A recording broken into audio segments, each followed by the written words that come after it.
We had an issue. Somebody got dropped, apparently, but they'll come back. Well, it was $119 because we have this incentive program that says that after after the wholesaler comes to us for a certain number of deals, call it 3 or whatever, then essentially it becomes a cash flow situation for the person who referred them to us first. So on the first deal that we fund, we split the profit 50-50. And then on subsequent deals, it becomes 10% that we pay out of the profit that we make. So it becomes a nice little cash flow, a cash cow. If you're familiar with how the insurance industry works, this is modeled after the insurance industry, where you earn continuous little bonuses or reward for essentially having loyal customers. All right, so one of the biggest things, because we always get people ask us, man, can you discount this? Can you discount that, right? To tie up our capital over multiple days. I thought it would be very interesting to give people a visual of what the profit margin is for our wholesalers for the year, what they made versus what we made, okay? It's almost a 1-to-20 ratio, all right? So last year they had about, I think, $2.2 or $2.3 million in profit the wholesalers made, and we're sitting somewhere around here, around 100K.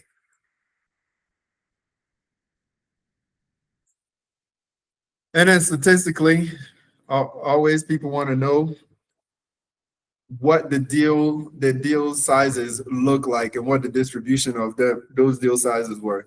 Because I've been essentially encouraging people to go after bigger deals, because logically, the bigger the deal, the greater the chances of making a decent profit. It's hard to make $20,000 profit if you're dealing with $20,000 land or $10,000 land. So this right here is probably one of the most fascinating. We just took all the amount that we funded versus the profit that investors made to kind of drive home the point about the deal sizes that people do and how it impacts their profit. Just to give you context, this is put on a log scale because I wanted to be able to have all the data fit and zoom out on the lower values. So the X scale and the Y scale are essentially logarithmic scales, all right? If we draw, whoops, no, that's an ugly drawing. let's erase that and let's try it again. So if we draw a line, a trend line, essentially. Let's try that. Now let's do this one. There you go. That looks better. If you draw a trend line, you can clearly see that even though the data points are a little bit scattered on the edges, there is a clear increase in profit as you go up in the deal sizes, right? The amount of the purchase prices that you deal with, right? The lower it is, the more chances you're going to have of making smaller profit. And then let's get rid of that line. And then this one was just something to show what things look like, right? When we start talking about how things went with our referrals, out of the 6 referrals, this is essentially the distributed amount. And as we kept, the goal this year, we really want to 5 to 10x that, right? Because that means that the people that are working with us are making more money. And so that's our goal. So just a quick demo on the website, what it looks like. Let's go up where you're.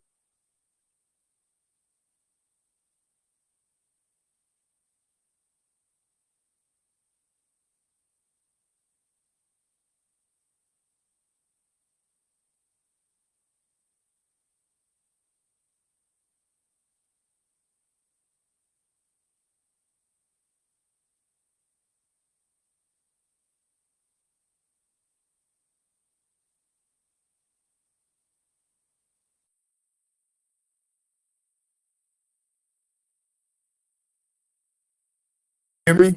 Hello? We can hear you now. Well, I can hear you now. Okay, perfect. Sorry about that. All right. My I accidentally closed the window.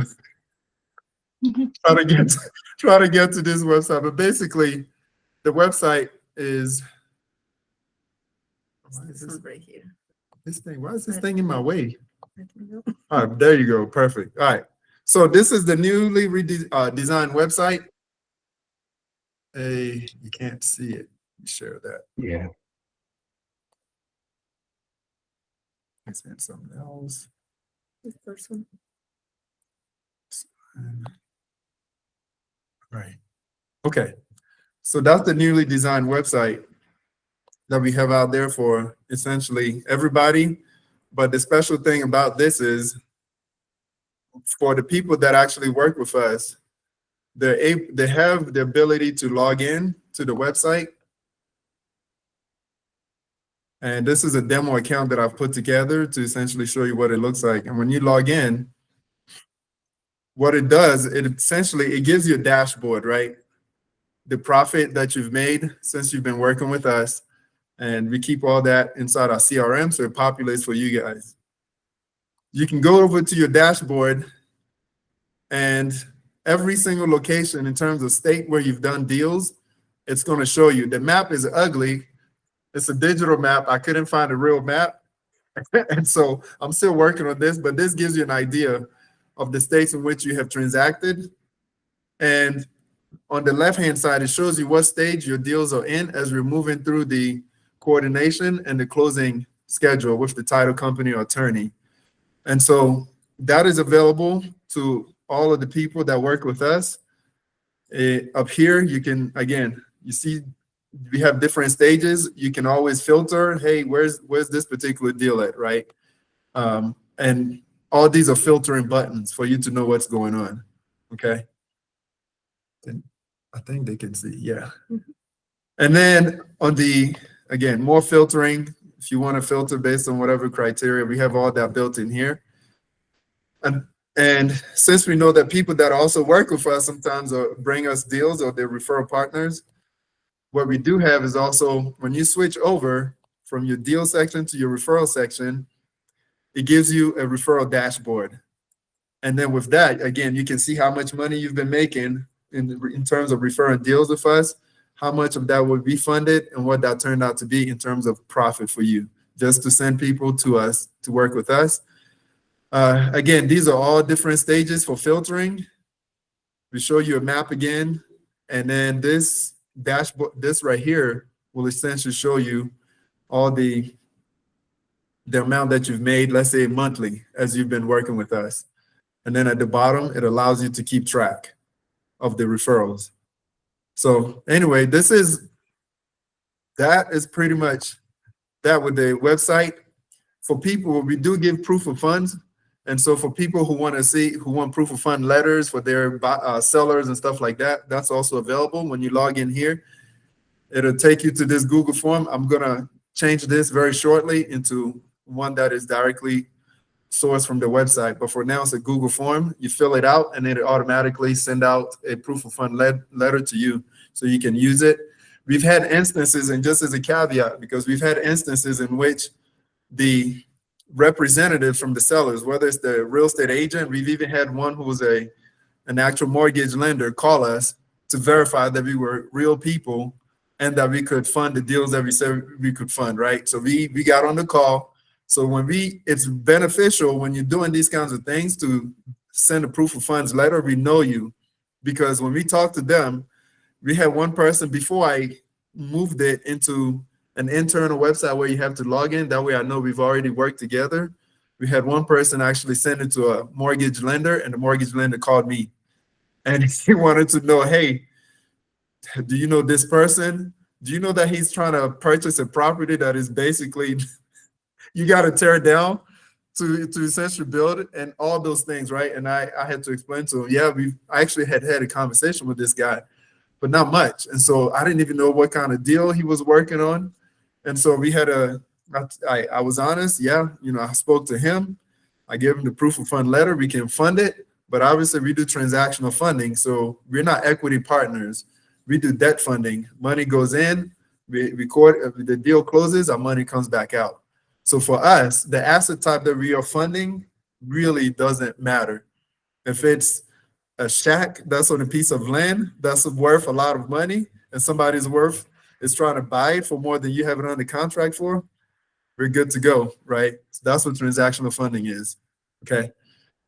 And then you can always submit new requests. All that is available to you, but that pretty much is the board once you log in. And the same thing applies to, let's say, somebody who's not doing deals but is a referral partner. They have a dashboard, they got to log in, and it'll say referral right here. Here says client because we work together, your information and all that's here. Good to go. All right. So I think outside of what's hidden on the inside, the external stuff is easy to navigate. If you're not familiar with it, we have this guide here to kind of help people at least get the fundamentals of the closing mechanism when you're wholesaling. We've got this video that talks about our process and how we do things. And we encourage people to watch it and then come to us with questions. Some people don't want to do that. They just want to get on the phone. I do that too, right? However way you need to get your information so you can go make some money and we can all get paid. I'm all for that. Another resource that we have up here is a list of title companies that we have used nationwide and we've liked working with. We've got quite a few of them. The only people that we put up here are the ones that were really easy, extremely friendly to work with. Because as you can imagine, when you're coordinating these transactions, we don't need frictions. There are way too many moving pieces sometimes. And so we want to put the ones that we know we've worked with. We like to write a little review up here. And it's an available resource for anybody that's looking for title companies. Can always come up here and filter by state. Makes it easy. Website is nice. It works very well on your phones as well. All right. Cool. So let's get back to this task at hand, this presentation. And we're going to wrap it up shortly so we can talk about all the other fun stuff for which people are here. Okay. So what are some of the lessons learned? We've had deals that almost fall by the wayside, right? Because you've got title companies. What we do is once we get involved in the deal, they're in our CRM. We're my wife, Kathy. She does a phenomenal job. I mean, she's super organized, a lot more organized than I could ever be.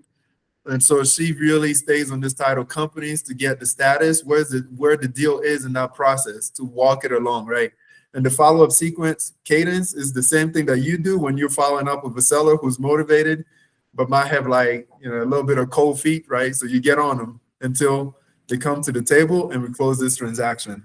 So that's it's very critical to do the same follow-up that you do. We do it, but sometimes the wholesaler needs to get involved, and sometimes it's hard to get a hold of the wholesaler. We will send them texts, hey, we need something from you. And then you may not necessarily hear from them immediately or within a day. So that's important for you to make your money. And then two, refund situations in which we have two different title companies, and this might be a situation or one of those things that could start to become a lot more prevalent as we move on with these different wholesale laws and stuff like that are coming up in place where, maybe the way to go around the banning of a double close is to close at one title, your A to B, and then go close at another title, your B to C. They can't say that you really wholesaled it or whatever, right? It's two different attorneys or title companies that handled it. And so it's hard to stop that. The only thing that really becomes difficult, let's say, is South Carolina, where they don't even want you to market the property that you don't own to begin with, right? That becomes a challenge. But once you have the buyer, who cares? You can always get it closed one way or another. But in these situations, it is really, really important to make sure that there's as much transparency as possible. And by transparency, it doesn't mean you disclose your profit to anyone, right? It's just making sure that the title company understanding, hey, I'm gonna buy it from, I want you to handle the first section in which I buy it so that I can turn around and sell it to to my end buyer somewhere else. But the BC, in order to coordinate, especially if you're trying to close on the same day, you really have to make sure that your BC title company for the second leg of the transaction is aligned with your first leg of the transaction. And that's why it is very, very important, right, to get that coordinated. And this lesson comes from dealing with a deal in California in which literally title company found out that the person who was the title who was handling the A to B section was a competitor. And and she literally waited till the very last minute near closing date and was like, I'm not gonna do it.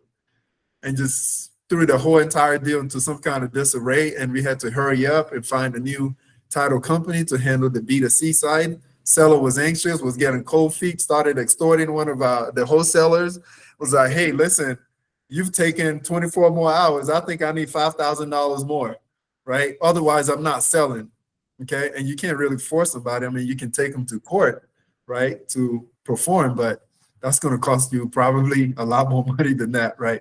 So it's very, very critical to make sure that coordination and understanding the relationship between title companies is critical when you're working with two different title companies.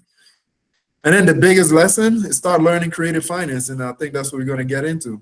So here's a situation that I saw posted, and basically the seller wants to sell, but the seller wants as close as possible to market value. And the strategy that is popularly used is, we do cash deals. And so we want to be somewhere maybe around 50, 60% market value, right? Whereas when we were flipping, the goal was 10 to 20 cents on the dollar. Seems like it's been increasing over the years.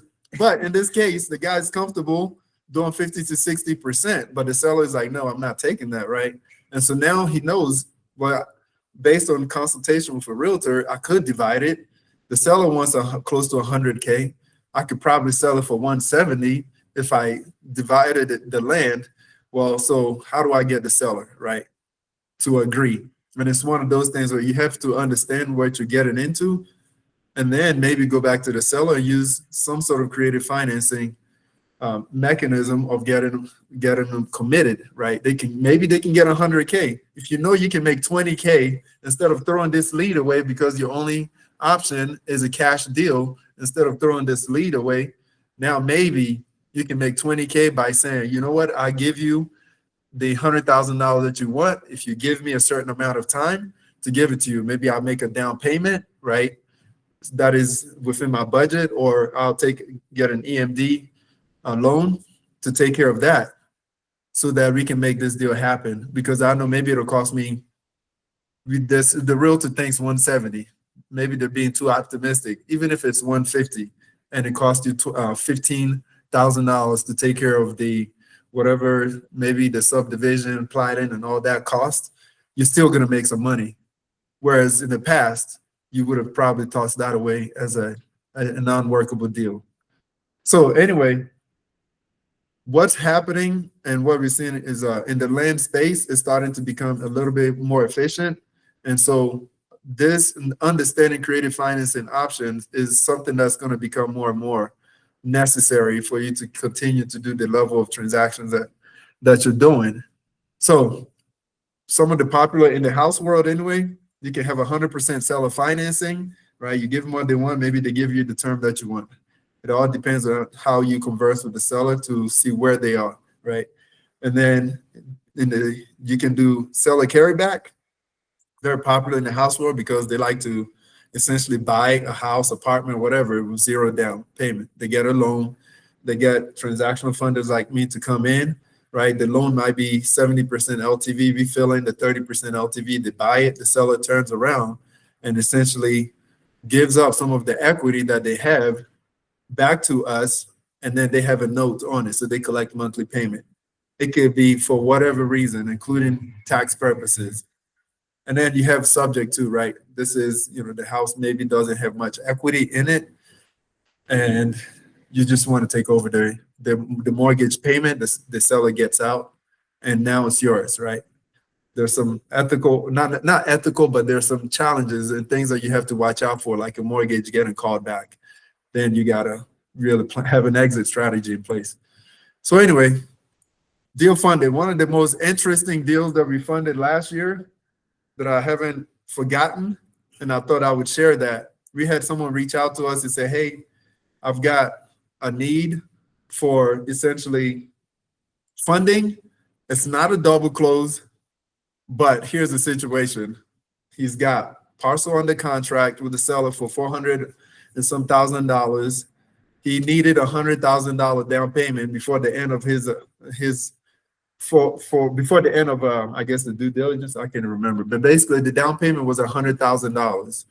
And so he came to us. He said, "Hey, I've got buyers who are already interested in." Basically, I subdivided it on paper or whatever. However he did it, I didn't read the contract because I don't require any contract from anybody. I'm not trying to read all that, right? So, and so the gist is he had 3 buyers ready to go. One of them was for $128,000 on one of the lots that he subdivided, and it fit perfectly. At first, we were like, "What are you trying to do?" So once he explained it, he said, No, I'm ready. I got a buyer who's ready to close in time for my down payment. I just need a down payment funding to take care of this thing so I can have full ownership of the property, and now I can do whatever I want to it, right?" And so we came in, we funded it. The buyer came in on the same day. We funded it functioned just like a double close, right? We funded his down payment. The buyer gave him the money for that one lot. We got paid back, and he walked away with his profit on that one lot. Okay, so this is sort of like power of essentially thinking a little bit more outside of the traditional way of wholesaling and looking at creative financing options. Can people hear me? Yeah. I feel like I talked a lot, but Yeah. I think I'm almost done. I'm trying to push this in so we can have a conversation. And we had one deal. The other thing is when you're dealing with these title companies and then sellers, sometimes you're dealing with sellers who don't necessarily understand what's going on, right? Maybe their first time selling a property. So, Or doing a double close. or even doing a double close, right? They don't trust you, okay? So they've heard their cousin say, "Hey, work with this title company because that's one that I used 20 years ago," or something like that. So it's up to you to sometimes educate them on exactly what you're trying to do, right? Maybe put them in touch with a reputable title company and have the title company. Sometimes they can step in and lend credibility to what you're trying to do, right? Because they're a trusted third party. So in this case, it was supposed to be 5 days in between the closing, and she talked to the guy. Yeah, it was 2 different title companies involved.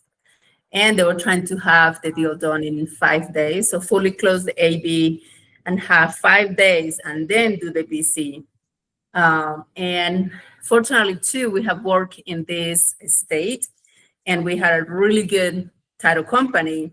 So I got on the phone with him and I was trying to understand if the seller or the buyer had those requirements for him to work with those title companies.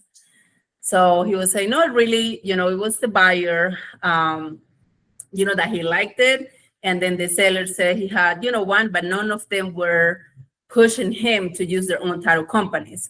So I was telling you, well, so can you see if your buyer, in this case, we went with the end buyer title company is the one that we have worked with before.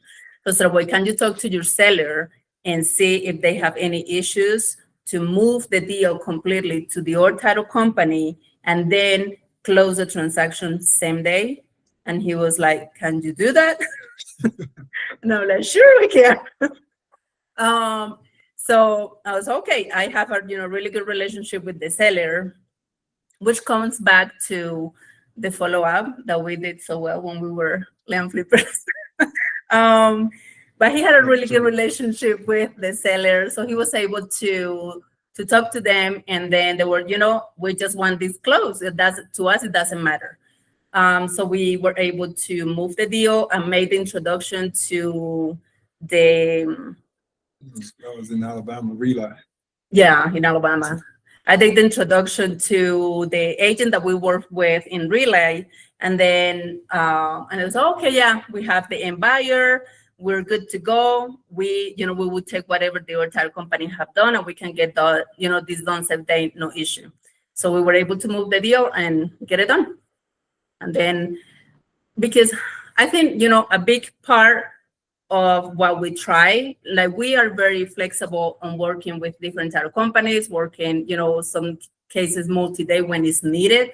But if you can do same day, that's money that is, goes into, your pocket. Like there is no need to pay for more fees if there is no need. Right. I think that's the last one. Yeah, that's it. That's a whole lot of talking. So we're gonna stop sharing. And then obviously we're opening it up, right? If you have worked in any of these creative financing deals, if you've never done double closing, whatever questions you might have, we're more than happy to take them and have a conversation. Go ahead, Kay. Can you hear me okay? Yes. Okay, because I have like my laptop to acting up audio, then I have my phone over here, so kind of bootleg this evening. But yeah, so first I want to like go back to the slide before last, because I don't know everyone's level here of what creative financing they've done, but like that's kind of like mind blowing what happened with that deal, slide 20, I think it was. It's like they did a seller finance, right? But before closing on the seller finance, they did 30 days of due diligence. And in that 30 days of due diligence, they got the parcel on the MLS. They subdivided it, right? And you can put parcels on the MLS without actually getting the survey done and recorded, just to let everyone know. You can do that, which is like hack. You can just kind of like have your realtor draw the potential lines, make sure obviously that you check with the county and make sure that it's going to be able to record. And then your agent will just put in the notes when they list it. Like you don't even have to cover the cost of it. You can put buyer responsible for cost of survey in the agent notes. So you don't want to come out of pocket $5,000, $6,000, $7,000. Like you can have the end buyer pay for it, and it will be covered at closing.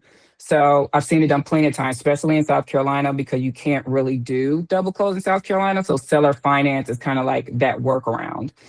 But I just thought whoever did this deal was just really, really smart. And that's like an example of deals are made. Like deals are made. They're just not there. You just don't, once in a while you find some good deals, but like being able to come in and the seller wanted $100K down. So he went and, marketed this parcel and then found somebody to buy one of the many parcels that he was going to sell, and then got that buyer to, pay for his down payment essentially. And so now all the rest of the parcels, right, they're going to be profit to him, which is really awesome.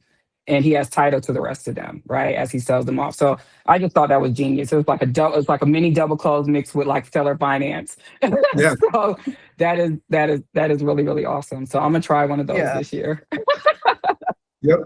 No, I was actually, because of the way it was structured, I actually had to call the title company and be like, hey, let me make sure I understand what you're trying to do here.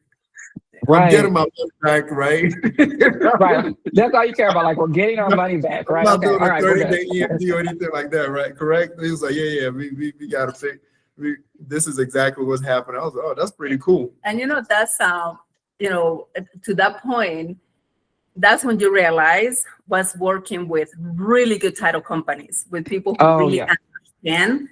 That makes a huge difference. Like if you have been, maybe working with somebody that wasn't that flexible or didn't maybe, have done before, or the knowledge, or, whatever, maybe that wouldn't have been the case. But in this case, they have, your title company can literally make or break your deals. Like I've seen it, and just a testament to you guys. obviously we've done business together with transactional funding in North Carolina, but just even being able to pick up the phone, I had a deal where like the seller wanted a lot where he wanted like $230,000 for the parcel, and it was worth we could probably sell it for probably 330. And so obviously a normal JV funding situation wouldn't work in that case. And if it did, somebody would want a lot of your spread, right? Right. And so, we were able to come in and take the deal down because of creative financing. And so we ended up just putting 25% down and doing 7% interest for 6 months. And we actually it went under contract, sold like 60 days, which was really awesome with the parcel. But I was able to call you guys and be like, hey, I've never done a seller finance deal. Like, what do I need to look out for? What are the things we need to make sure we put in, the contract? And you spent time on the phone with me and actually walked me through it. And that was my first one that I did last year. And so just say thank you for that. I really appreciate it. And I on that same deal, I don't know if this ever happened to you, but the note holder, so the seller that we're paying, that is, so we're on title, but then the old owner is the note holder. He passed away, unfortunately. Oh, wow. We're under contract right now, right, to close. And the date to actually close has been pushed out because the note holder has passed away, right? Mhm. And so I don't know if anyone on the call has ever dealt with that or anything like that, but they're getting the estate together and they want to get the estate together first. And the title company will not close it until the estate is figured out. We've got advice from other title companies that are just like, you're the seller, you're fine. This transaction is legal. Just because the note holder has passed away doesn't mean anything. When the funds come into that estate, it will sit with the estate until they figure that out. And that's how it should be handled, is what we heard. But then there's other title companies like, we don't want to do that, whatever. So yeah. So we're stuck. We're stuck for a little bit with that situation. Wow. Hmm. That's an interesting one. No, but I mean, since then, how many such similar deals have you done in terms of using other than cash flow strategies? How many other ones, like creatively, have you worked with? So this one was done, I think we did this one like towards the end of the year. Yeah, towards the end of the year, like October, but every single deal, every single offer after that, I offer like a cash close, which is like 30 to 40% of market value. Like we can close immediately. And in that same contract, we offer a double close option if it works. Or like in South Carolina, we'll offer a seller finance option. And so we like to give the seller multiple options where like either one they take, we're happy, right? Right. So we make a lot of money, obviously, if they pick the quick close option, and that sometimes happens. But, like people know in land, people are not in a super, super rush. So they're okay with 6 months or 90 days or 100, whatever it is. As long as they're getting like a little bit of down payment, they're good. So, yeah. Yeah. Awesome. I think a bunch of people's note takers signed in instead of real people. But it's all good. However, the way to get the knowledge, it works. Does anybody else have it? What's up, Caleb? How's it going? I've been Doing listening. right. Sorry, I was at dinner. Oh, it's all good. Yeah, I mean, just want to make sure if anyone else has some questions or scenarios or something they want to talk about, we're good to go. We still got about 17 minutes. I do have one I'd like to run by you. So I am supposed to meet up for lunch with an older guy in Michigan on this Friday, so in 2 days. And he wants to physically go to, like, I'm bringing him a contract, we're going to sign it, like paper, and then he wants to go to the title office and, like, turn it in physically. And I looked at you guys' site to find you know, if there happen to be any recommended title companies nearby, and there was, I'm not sure if I don't think it's the specific branch or maybe the exact specific lady that you guys recommended, but it is like part of the same kind of chain of title company. But I guess my question is, this is a double close. I've been transparent with him on it, but my plan was to call the title company tomorrow before we do actually physically walk in to kind of try to get a conversation going and preface it before I show up. And any recommendations to that, like if I show up and I don't want anything to go sideways or weird questions with like a double close, if I like show up in person, I guess. Yeah. Oh, I mean, I'm guessing, so at this point, we're working with another one of the Lighthouse titles. Yeah, different branch. A different branch. It's an Atlanta branch of Lighthouse. So like, I guess we're on Lighthouse number 3, if you will. But basically, yeah, I mean, you can, depending on what time you're doing it, you can always send, I can send them an email tonight, right? If you're going to one of the ones that's on our website, just let me know which one. I can shoot them an email and say, hey, I referred so-and-so, and he's going to be physically present because they want to make sure you're legit. You're not doing business in the basement or something like that. So so they're going to show up, and then that way when you show up, you can be like, hey, Jean-Louis recommended you or something like that, and that kind of smooths out and it starts off really clean. I think that would be very helpful. I really appreciate that. Thank you. Yeah, I'll take you up on that. Let me know which one of the lighthouses. If it's interim, because I have Leanne, there's somebody else, and then this one that we're working with Bailey or something like that. Yeah. Okay, I'll be in touch. Thank you. Yep, no problem. Anyone else? I had a question about when you were talking about the financing options, the seller carryback. I didn't quite catch something in there. Could you talk through that one more time? Yeah, yes. So you find that strategy in the land space. I don't necessarily, it could work you find that option in the house/apartment, essentially the cash producing assets, right? So like a house that you're going to turn into a rental or an apartment or a business or a car, whatever. But basically there are 3 players in this one, right? Now you have 2 lenders. You have your primary lender who's going to hold first lien position. And then you have a transactional funder, but the primary holder, typically they're not going to fund 100%, right? They want to make sure you got, quote, skin in the game. So maybe anywhere 70 to 80% of LTV, right?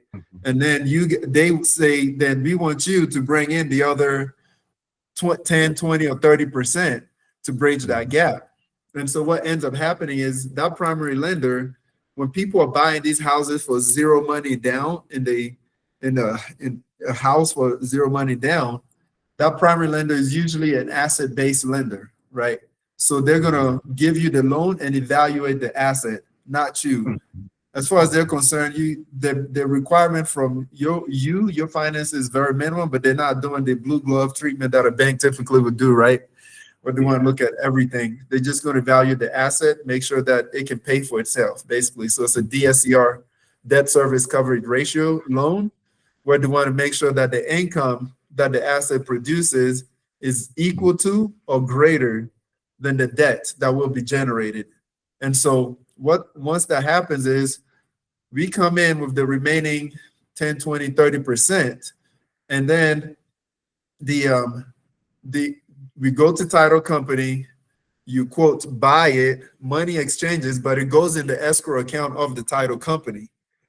And there's an instruction that is provided to the title company that says, hey, there is essentially another transaction that's going to happen after this primary transaction where the seller is essentially going to kick back some of their proceeds. So instead of them getting, let's say, 80% of the money or whatever, or depending on how much equity they have, they basically are going to finance their equity to you, right? So they come in as a subordinate lien, second position lien, almost think of it almost like a HELOC, where Okay. now they're second position lien holder, and whatever arrangement you as an investor as a buyer has made with the seller is what carries through. It gets recorded, and then you just do your monthly payment until it balloons out. Seller is this. What's the motivation for the seller to do that instead of just offering seller financing up front? Well, so a lot of that is more popular when the seller, let's take a scenario in which they have 100% equity, right? Maybe for whatever reason, one, it could be taxes. I don't want to pay capital gains, because you pay taxes on the amount of money that you receive, not the amount of money that you could have received, right? And so maybe my cost base is, let's say, a property that is worth $100,000 for easy number's sake.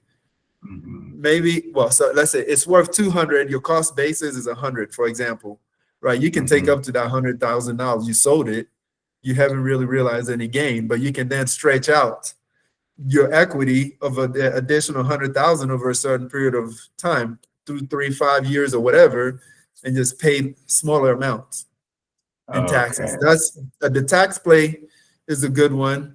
The other one is for you as an investor. Well, maybe the seller doesn't necessarily. Maybe they want a bigger. They need a certain amount of cash up front. For example, right? The property is too expensive. They're unrealistic. They're like, you know what?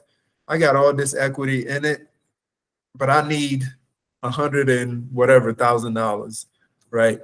You are like, well, I don't have 200,000, but I'm good with $100,000, right? And they'll finance the other 100K. So that lender can come in, give a certain portion of it, and then we bridge that gap for you to get that funding, total funding that you need, and then you can make whatever drug deal, or it's legal, right? It's legalized on paper deal with the seller, and it's recorded. Sometimes people try to be a little bit shady by not letting the lender know what's going on, and that could, because some lenders don't necessarily want a subordinate lien, right? They want everything. So that you get into a certain area where at some point you have to be transparent, make sure that when the lender finds out, it's not going to be an issue. From a funder perspective, really doesn't matter. I mean, we're in and out, and then the person has to deal with the consequences, but it's always better to educate the people that you work with, right? To make sure they're doing things as legally as possible.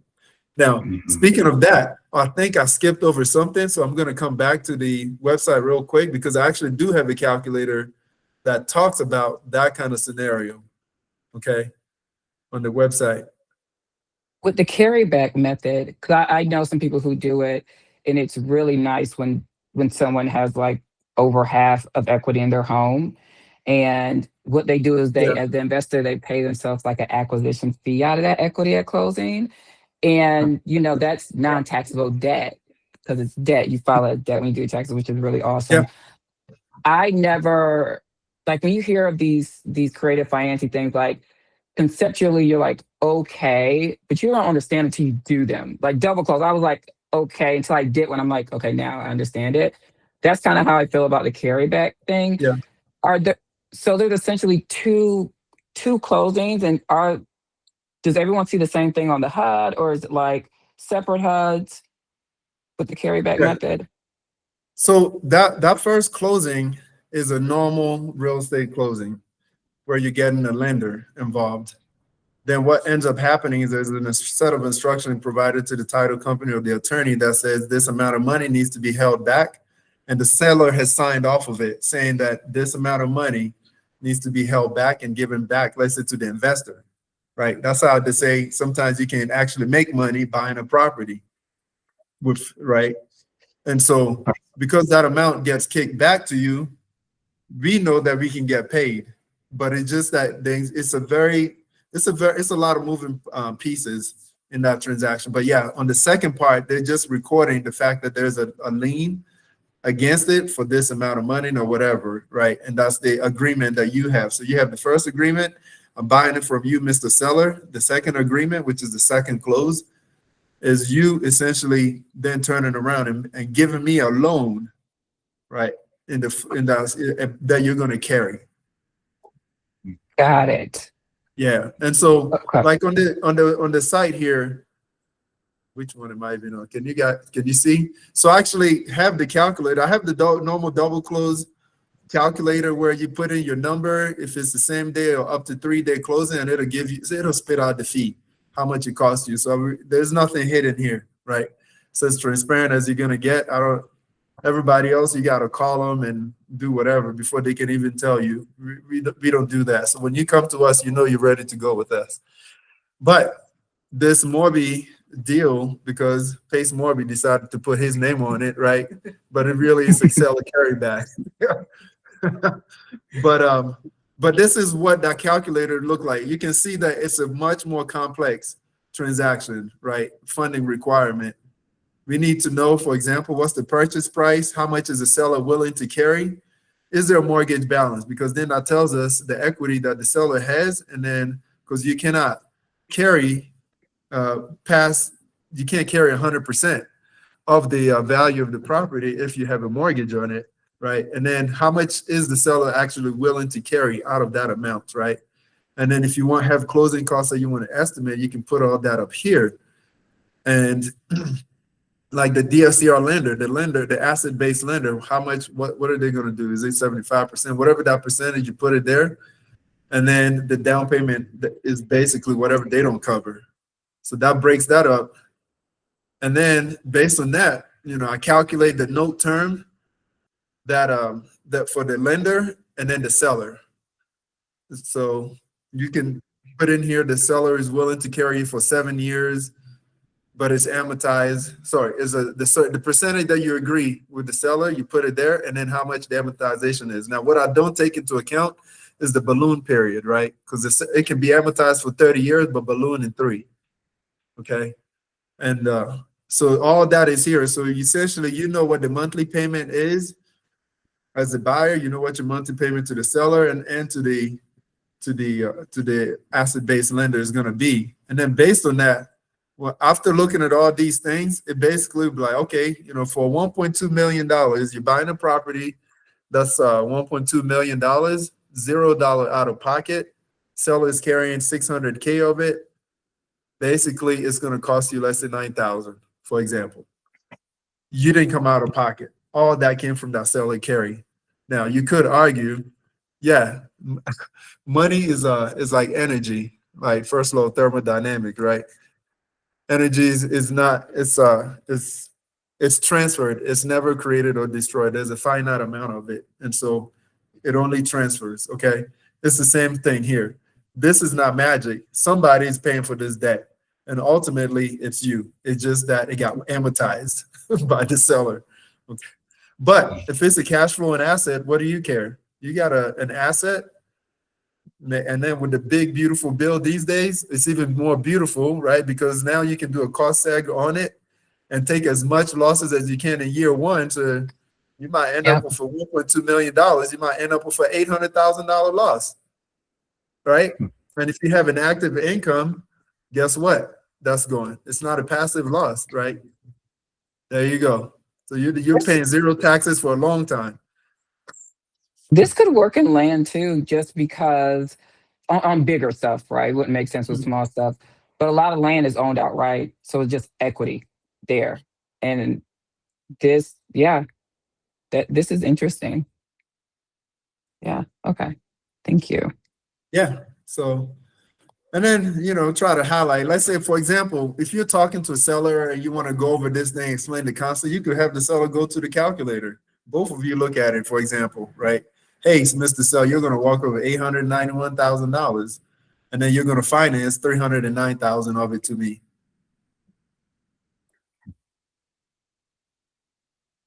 Yep.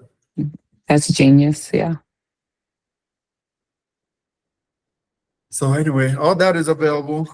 Try to make things as easy as possible, as much no-brainer as possible, because you already got to use those brains negotiating with these sellers and get these lands and houses under contract.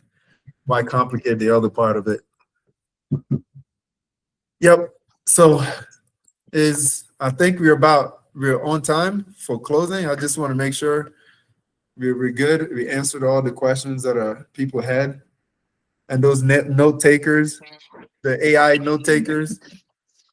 One more while we're talking creative finance. So I have 2 leads that I'm trying to negotiate a creative deal on right now. Haven't done one yet. As far as due on sale clauses, is it that completely kind of negotiable with what the seller is going to tolerate? Because I mean, I like the idea of they can finance me and then I pay the note over time. They're going to finance my whole business in a sense there. But like, how does that typically work when you guys do creative deals? So that due on sale clause is actually found in your mortgage notes with the original lender, right? The bank and all those things. That basically says if you sell that property, they want to make sure they get paid immediately, right? And that's where that comes from.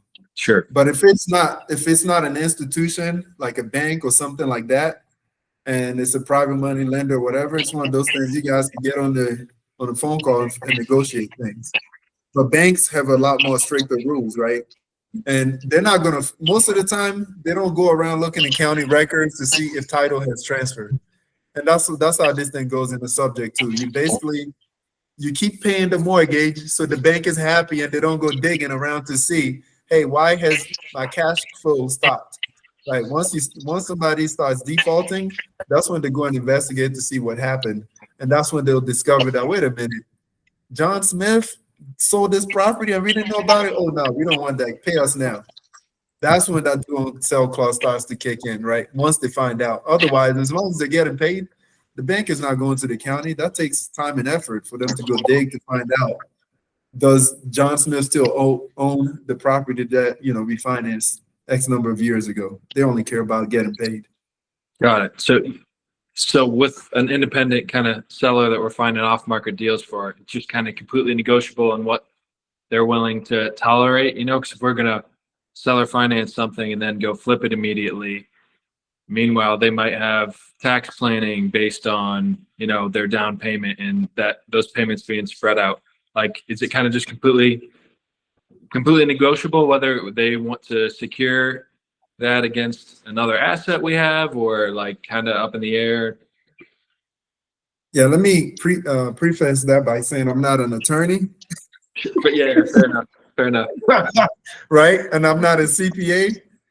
I spent she'll tell you, there was a point at which I was on the IRS's website literally, because I was trying to figure out how do I not pay taxes, but I didn't want to go pay somebody to give me that information, so I was digging, okay? So I spent quite a lot of time doing that, but I'm not a CPA or anything like that by any means. However, when you're dealing with private people and you're making these creative offers, you really got to look at like what benefits you, and that could also be acceptable to the seller, right? Whether or not the seller has a loan or they have some other obligations or some collateral and stuff like that, that's really none of your business, in my opinion. Like, it's up to them to deal with whatever they got going on, because you also are not going to play an attorney or anything like that and give them an advice, because then you become liable for giving some sort of bad advice. So you look at the deal purely from your perspective, the numbers, what you got. If you know that they still got a mortgage, back taxes or whatever, you put all that into account, and then you make the offer that's acceptable enough for them, but also profitable for you. Gotcha. Okay. Thank you. Yeah. Helpful. All right. We are 3 minutes past. I think if nobody has anything else to say, I think we're going to close this up. Thank you for showing up, everybody. And let's hopefully this 2026, we do big things together. That's awesome. Thank you both. It's really good. Yeah, thank you. All right. Thank you. Thank you, everybody. Okay. Thank you. Bye. All right. Bye-bye. Bye-bye.